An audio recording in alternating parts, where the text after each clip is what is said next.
मैं औंध में बहुत बार आया हूँ, लेकिन उस दरवाजे से इस दरवाजे तक हमारी बहन बेटियों ने, महिलाओं ने जो पुष्प वर्षा करके हमारा स्वागत किया, ऐसा स्वागत कभी भी नहीं हुआ। महिलाओं स्वागत तो गांव ने बहुत बड़े बड़े किए हैं, खूब भीड़ इकट्ठी हुई है, लेकिन बहन बेटियों ने हमारा स्वागत अच्छा किया, उसके लिए मैं आभार प्रदर्शन करना चाहता हूं। मैं बीच में एक दिन औंध में आया था, वो जो एम्बुलेंस थी उससे कुछ लोगों की जांच की थी, खून की, ब्लड प्रेशर की, शुगर की। तो उस दिन मैं यहाँ को निकला था तो यहाँ के जवान बच्चे मेरे को उन्होंने ये जगह दिखाई थी, तो मैं इस बात से खुश हूँ कि कई गांव ऐसे हैं जिनमें बच्चों ने गलत रास्ता पकड़ लिया, जैसे नशा, और गांव के प्रति कोई जिम्मेदारी नहीं समझते। कुछ चोरियों में घुस जाते हैं, कुछ गुंडागर्दी में घुस जाते हैं, कुछ स्मैक जी हो जाते हैं, कुछ टिपर बन जाते हैं। मेरे को इस बात की बेहद खुशी है। मैं यहाँ के जवानों को और गांव वालों को धन्यवाद देना चाहता हूँ। अगर यहाँ के जवान बच्चे ये रुचि नहीं लेते तो इतना बड़ा कैंपस बनके तैयार नहीं होगा। स्कूल भी यहाँ बन रहा है, वहाँ स्कूल सकराई में था, कहीं खेल का मैदान दिखता नहीं था। इसको आप पूरी तरह से और इसकी दरेसी करें, अच्छा बनाएं। उसमें जैसा सहयोग की जरूरत पड़ेगी वैसा सहयोग हम आपको देंगे।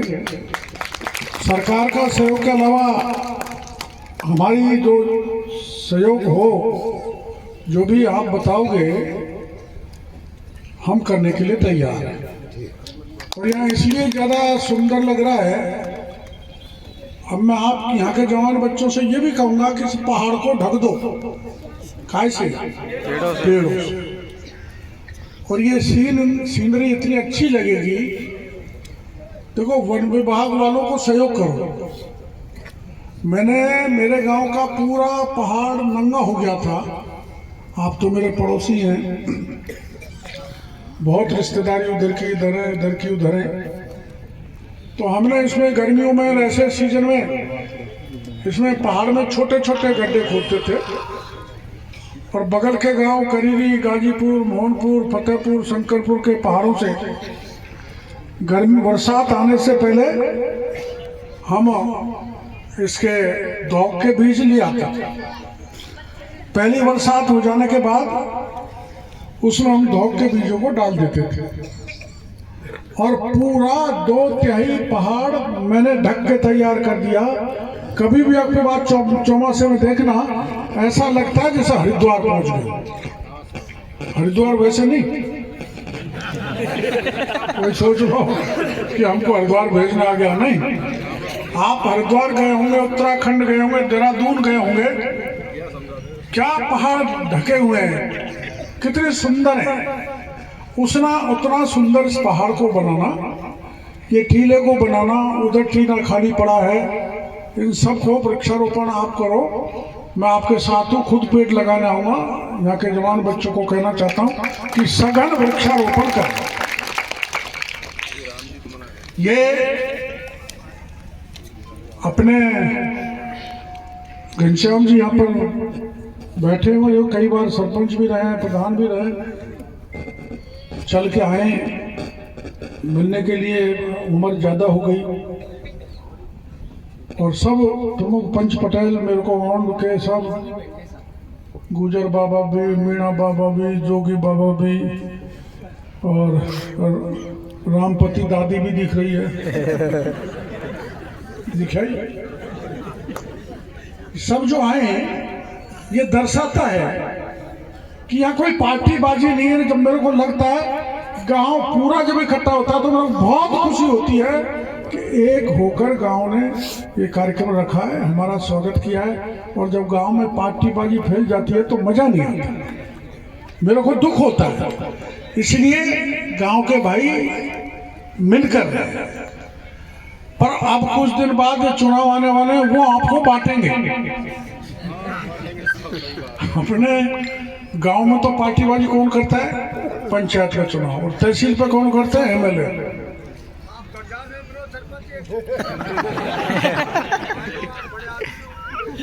ये घनश्याम जी कह रहे हैं आपको भी बना दे, हम जरूर अगर आप चाहो। आप नहीं बनोगे? क्यों भाई, पूरे गांव वाले तैयार है, करिए सरपंच बना दे। तो ये ले, अब आपने मना कर दिया। तो लोकतंत्र में चुनाव बहुत जरूरी है। पंचायत में सरपंच हो, सेक्रेटरी हो, और पंचायत में जहाँ जनता चाहे वहाँ विकास के काम हो। लेकिन चुनाव हो जाने के बाद मनमुटाव नहीं रहना चाहिए। जो सरपंच बने उनकी जिम्मेदारी है कि वो उनके ही सरपंच नहीं जिन्होंने वोट देके जिताया, नहीं, वो पूरे गांव के सरपंच। ऐसे ही राजेंद्र जी यहाँ आधे वोट दूसरे भाई को मिले, आधे इनको मिले, 9-10 हजार ज्यादा वोट मिले, तो ये नहीं कर सकते, ये करते भी नहीं है। कोई भी हो, किसी भी दल का हो, किसी भी जाति का हो, कभी भी आओ, ये हमारे आपके एमएलए आपकी सेवा करने में सदा तैयार रहते हैं। इनके लिए भी मैं आपके बीच में धन्यवाद देना चाहूँगा। और मेरे को डर था इस बात का, क्योंकि इन्होंने बड़ी जगह पढ़ाई की, एयर कंडीशन में रहे, सुखी जीवन जिया। मेरे को चिंता थी कि मेरे को घूमना पड़ेगा महुआ में, संभालेगा कि नहीं संभालेगा, लेकिन बहुत अच्छी तरह संभालने आता है ना आपको। अरे एमएलए को जानेगा तो कौन सा है? मैं ही हूँ। बता रही है ठाडा इधर यही है ना एमएलए? मजा बोले ये तू तो सब में जाने, ये पावर हाउस वाली सब में जाना